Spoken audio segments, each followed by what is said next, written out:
Hello friends, ఒక చాలా ముఖ్యమైన విషయం మీతో షేర్ చేసుకోవాలని ఈ వీడియోని నేను ఇప్పుడు పోస్ట్ చేస్తున్నా. అదేంటి అంటే, స్త్రీ యొక్క భద్రత కోసం. అవును ఫ్రెండ్స్, చిన్నపిల్లల దగ్గర నుండి పెద్దవాళ్ళ వరకు, స్టూడెంట్స్ దగ్గర నుండి ప్రొఫెషనల్స్ వరకు ఎవరికి కూడాను పూర్తిగా భద్రత ఉంటుంది అని 100% మనం గుండెల మీద చెయ్యేసుకొని చెప్పగలుగుతున్నామా అంటే లేదు. దానికి ఎగ్జాంపుల్స్ చాలా మనం చూస్తూనే ఉన్నాం. అదే రీసెంట్గా కలకత్తాలో జరిగిన డాక్టర్ ప్రాక్టీషనర్ పైన జరిగిన అత్యాచారం, హత్య. ఇది ఇప్పుడే కొత్త కాదు, ఆల్రెడీ చాలా ఇలాంటి ఇష్యూస్ అయ్యాయి. ఇలాంటి విషయాలు జరిగినప్పుడు దేశం మొత్తం అట్టుడుకుతూ ఉంటుంది. ప్రతి ఒక్కరు కూడా దీనికి సంబంధించి చాలా విషయాలు చర్చిస్తూ ఉంటారు. కొద్ది రోజులు అయిపోయిన తర్వాత యాజ్ యూజువల్. అయితే దీనికి పర్మనెంట్ సొల్యూషన్ ఏంటి అని మనం ఆలోచిస్తే, ప్రతి ఒక్కరం ఒక్క విషయం గుర్తుంచుకోవాలి. అదేంటి అంటే, చిన్నప్పటి నుండి పిల్లలకి మనం నేర్పిస్తున్న వాల్యూస్, ఎదుటి వ్యక్తి పట్ల మనం కలిగిస్తున్న మానసిక స్థితి, అంటే ఆడపిల్లలు అవనియండి, మగపిల్లలు అవనియండి, వాళ్ళని ఏ విధంగా మనం పెంచాలి, ఎటువంటి వాల్యూస్ యాడ్ చేయాలి చిన్నప్పటి నుంచి అనేవి కానీ కరెక్ట్గా తల్లిదండ్రులు చేయగలిస్తే, అండ్ ఎస్పెషల్లీ తల్లి కానీ ముఖ్య పాత్ర వహించి చిన్నప్పటి నుండి గైడ్ చేయగలిస్తే మ్యాక్సిమం ఇటువంటి యాంటీ సోషల్ వర్క్స్ని అరికట్టవచ్చు. ఫర్ ఎగ్జాంపుల్, ఇప్పుడు నాకు 2 పిల్లలు ఉన్నారు, బాబు, పాప. అసలు చెప్పాలంటే నాకు ముందు నుండి కూడా ఆడపిల్ల అంటే చాలా ఇష్టం. ఈవెన్ మా బాబు కడుపులో ఉండేటప్పుడు కూడా పాప కావాలని నేను అనుకున్నా, కానీ బాబు పుట్టాడు. That's okay. అయినా కూడా తనని చిన్నప్పటి నుంచి కూడా ఎలా పెంచాలో అలా పెంచుతూ రావడం జరుగుతూ ఉంది. అదే పాప కడుపులో ఉండేటప్పుడు మాత్రం ఇంతగా నేను ఇష్టపడే, అంటే ఆడపిల్ల అంటే ఇష్టం ఉన్నా కూడా ఒక చిన్న భయం ఎక్కడో ఉండేది నాకు మనసులో. అదేంటి అంటే, ఆడపిల్ల నాకు ఇష్టం కరెక్టే, కానీ ప్రస్తుతం సమాజం పరిస్థితి చూస్తుంటే తనకి ఏమైనా ఫ్యూచర్లో జరిగితే అన్నది మనసులో చాలా ఆందోళనకి గురి చేస్తూ ఉండేది. అలాంటప్పుడు తిరిగి నేను ఆలోచించా ఏంటంటే, సమాజంలో జరుగుతూనే ఉంటాయి, కానీ పిల్లలకి మనం ఎలా పెంచాలో, ఎటువంటి వాల్యూస్ని యాడ్ చేయాలో, ఎంత ధైర్యంగా వాళ్ళ జీవితాన్ని వాళ్ళు జీవించడానికి అవసరమైనవన్నీ నేర్పించాలో అవన్నీ చేయడం మన బాధ్యత అన్నది కూడా నేను మళ్ళీ చెప్పుకోవడం జరిగింది. సో అదేవిధంగా నేనేం చేస్తున్నానంటే, ప్రజెంట్ మా బాబుకి, తనకి ఇప్పుడు 14 years, టీనేజ్కి వచ్చినప్పటి నుంచి కూడా ఆడపిల్ల పట్ల ఎటువంటి భావం ఉండాలో, ఒక గౌరవం, ఇవన్నీ కూడా నేర్పించడం జరుగుతుంది. తర్వాత తనతో మాట్లాడుతూ సందర్భాలను బట్టి తనకి ఎప్పుడు నేను చెప్తూ ఉంటుంటాను ఏంటంటే, నీకు పెళ్ళి వయసు వచ్చి పెళ్ళి అయినప్పుడు ఎవరైతే నీ భార్య అవుతారో తను తప్ప ఏ ఆడపిల్లని చూసినా, ఒకవేళ పెద్దవాళ్ళైతే నేను గుర్తు రావాలి, చిన్నవాళ్ళైతే చెల్లి గుర్తు రావాలి.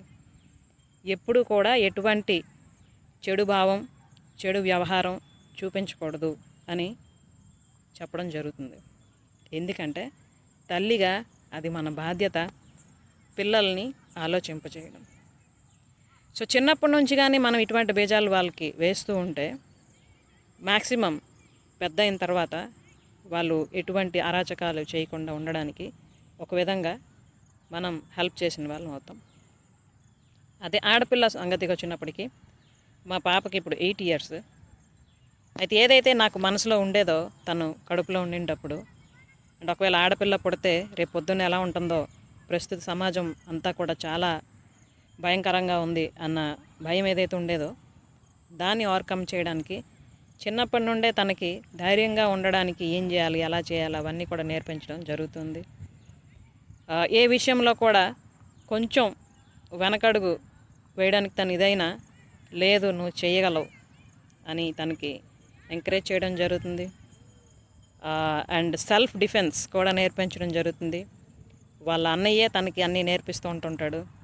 అంటే ఎప్పుడు ఏది అవసరం, ఒకవేళ ఎవరైనా నిన్ను అటాక్ చేస్తే నిన్ను నువ్వు ఎలా రక్షించుకోవాలి అన్నది వాళ్ళ అన్నయ్య తనకి ట్రైనింగ్ ఇస్తూ ఉన్నాడు అన్నమాట. సో ఇలాంటివన్నీ చేయడం వల్ల ఆడపిల్లని కూడా మనం ఇటు మెంటల్గా ఫిజికల్గా కూడా స్ట్రాంగ్గా ఉండడానికి తయారు చేయడం జరుగుతూ ఉంది. సో ఇలాంటివన్నీ ప్రతి తల్లి కూడా ఆలోచించి చేయగలిస్తే పిల్లల్ని మనం ఒక అర్థవంతంగా ఎవరిని వాళ్ళే ప్రొటెక్ట్ చేసుకునేటట్టు ఆడపిల్లల్ని తయారు చేయొచ్చు. అలాగే మగపిల్లలు వాళ్ళ ఎటువంటి తప్పు జరగకుండా ఉండేటట్టు కూడా మనం గైడ్ చేయొచ్చు. అలాగే ఈరోజు మార్నింగ్ సుమన్ గారు కూడా నాకు ఒక వీడియో పంపించారు. ఈ మధ్య జరిగిన కలకత్తాలో జరిగిన అరాచకం కోసం అతను మాట్లాడడం జరిగింది అందులో. సో ముందు కూడా అంటే నేను లాస్ట్ టైం ముంబైలో కలిసినప్పుడు కూడా సుమన్ గారు ఒక మాట అన్నారు, ఏంటంటే ఆడవాళ్ళు ఎప్పుడైతే వాళ్ళని వాళ్ళు రక్షించుకోగలరో అప్పుడే వాళ్ళు పీస్ఫుల్గా ఉండగలరు. ఎప్పుడైతే వాళ్ళు పీస్ఫుల్గా ఉంటారో వాళ్ళు ప్రాస్పరస్గా కూడా ఉండగలరు అని. Yes friends, protect, peace and prosper అన్నది అతని తాలూకా మోటో. కాబట్టి ఆడవాళ్ళకి అండ్ పూర్ గర్ల్స్కి గట్రాను అతను మార్షల్ ఆర్ట్స్కి సంబంధించిన సెషన్స్ కండక్ట్ చేయడం, డిఫరెంట్ ఆర్గనైజేషన్స్కి హెల్ప్ చేయడం ఇవన్నీ చేస్తూ ఉన్నారు. Really it's very appreciable and I really impressed for his work. ఎందుకంటే ప్రతి స్త్రీ కూడాను ధైర్యంగా ఉండాలి అన్నది అతని తాలూకా ముఖ్య ఉద్దేశం. తరువాత government of course different works చేస్తూ ఉంటుంది విమెన్ ప్రొటెక్షన్ కోసం. కానీ ఏదైనా ఒక సందర్భం వచ్చి స్త్రీ ఆపదలో ఉండేటప్పుడు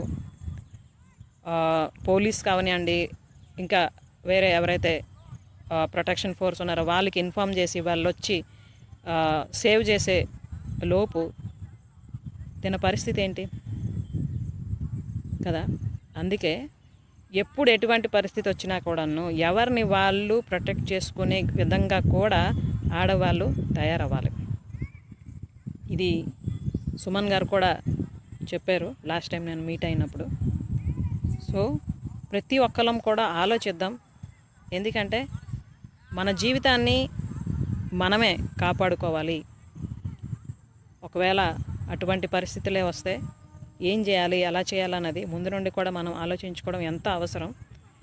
ఎందుకంటే ఎప్పుడు ఎలా ఉంటుందో ఈ సమాజంలో మనం గెస్ట్ చేయలేకపోతున్నాం.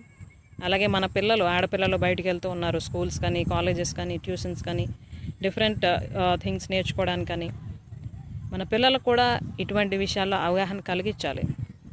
ఆడపిల్లలైతే వాళ్ళని వాళ్ళు ఎలా ప్రొటెక్ట్ చేసుకోవాలో వాళ్ళకి అవసరమైనవన్నీ తెలియజేయాలి.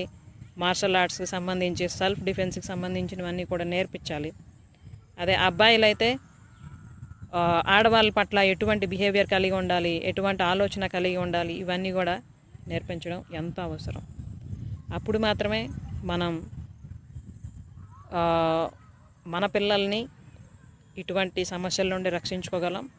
అలాగే మన పిల్లల వలన ఇంకొకరికి ఎటువంటి ఆపద జరగకుండా కూడా చూసుకోగలం.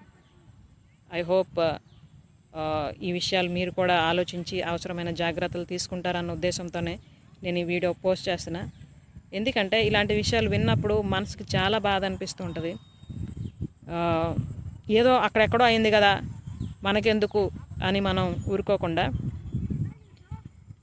మన ఇంట్లో మన వాళ్ళకి సంబంధించి ఎవరికైనా అయితే మనం ఏం ఆలోచిస్తాం, ఎలా ఆలోచిస్తాం అన్నది కూడా ఒకసారి ప్రాక్టికల్గా మనం థింక్ చేయాలి.